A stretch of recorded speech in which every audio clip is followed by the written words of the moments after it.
Hi, I am Emma Laurent and I chose to do the interview reflection.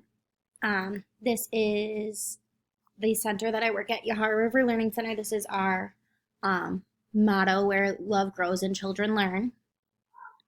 Um, so my interview was at Yahara River Learning Center, which is where I work, and I've been there since the end of 2018.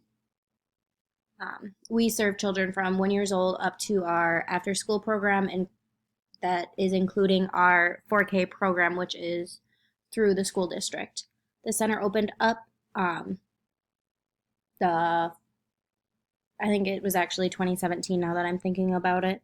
Um, but so the picture that I have listed is um, our center, our playground, if you call it. We, as a nature based center, we do not have really any plastic whatsoever. On our playground, we have the wooden teepee, we have stumps, we have a mud kitchen. We just added a plastic slide, which was built into a structure. And then we have this really cool, like, old tree that the kids can crawl through. It's really great. I interviewed the assistant director of our center, Katie, who also happens to be one of my best friends. She was my first co-teacher when I started here and has taught me a lot of what I know. Here is the confirmation of my interview. So what I would discuss and what I kind of already knew. So I already knew that our center doesn't have many dual language learners. We are from right outside of Madison and are in a pretty Caucasian area, I would say. Each fall, we send out a get to know you form to find out more about the families we serve, what holidays, what kind of activities they do, what languages they speak at home. Um, I wanted to know how Katie wants to include dual language learning into our classrooms, how we can get our community and families involved. So some of the questions that I asked were, how many centers have you worked at? What made you choose YRLC? Have you worked with dual language learners in the past? How can we support dual language learners in our classroom and our center? How would you describe our center? How do you think we can support more dual language learners? And how many students do we have in our center and how many are dual language? So we have 83 students total in our center, and 8 of the students are dual language learners. We have one family that has 4 children that come to our center. They all speak Hmong at home.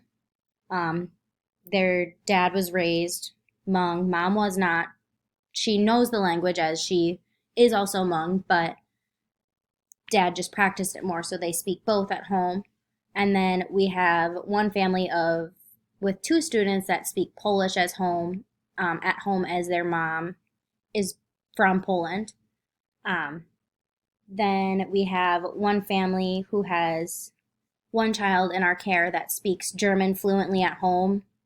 And with that one, we kind of talked about how it's really cool when dad will say goodbye to this child, and then for like the first 5 minutes or so, the child will talk to you and respond in German because that's what they were just using for since they were at home. And then we have one family that speaks Telugu, which is one of the Indian languages. Um, Katie has worked at one center before that she enjoyed previously, but um, she really just loved the philosophy of child based play and nature based play, that the elements that we put out in the classroom are developmentally appropriate and they're all the children are very interested in them. They are kind of meant for the children, and that we just really spend our time working with the children and being outside, sharing our love for nature with them. At her last center, the outside space wasn't exactly what she had wanted. Um, and that kind of describes our center as well. When we talked, is she just loves how nature based we are, how we're a smaller, closer center. We've gotten a lot bigger, um, in the past year and a half, but we're very close as a whole, and it's a very family-based center. Katie believes that it's important to get to know families and find ways to work together and to help the child. What she has done in the past is ask the parents for some phrases that they might say at home and incorporate that into our classroom. Or when I worked with her one year, we had the older siblings of the children whose one of their parents speaks Polish. We had welcome in Polish on our front door as well as in English, and just kind of to incorporate that. She also thought about how it would be great to translate our newsletters that we send monthly and articles in their native tongue, and then finding translators if need be to help support our families, and really just greeting our families, talking with them. And as an assistant director, she is not in the classrooms as much anymore, but she does make an effort to come out of the office and say good morning to each family, get down on the children's level, and talk with the parents a little bit too. So what I would do differently, if I were to do this interview again, I would have wanted more time so that we could really talk about all of the questions and make it more conversational. Unfortunately, it was done on our lunch breaks while she was also caring for her 6-month-old daughter that she brings into the office each day, so it gets a little hectic. And these are some of the references that I used.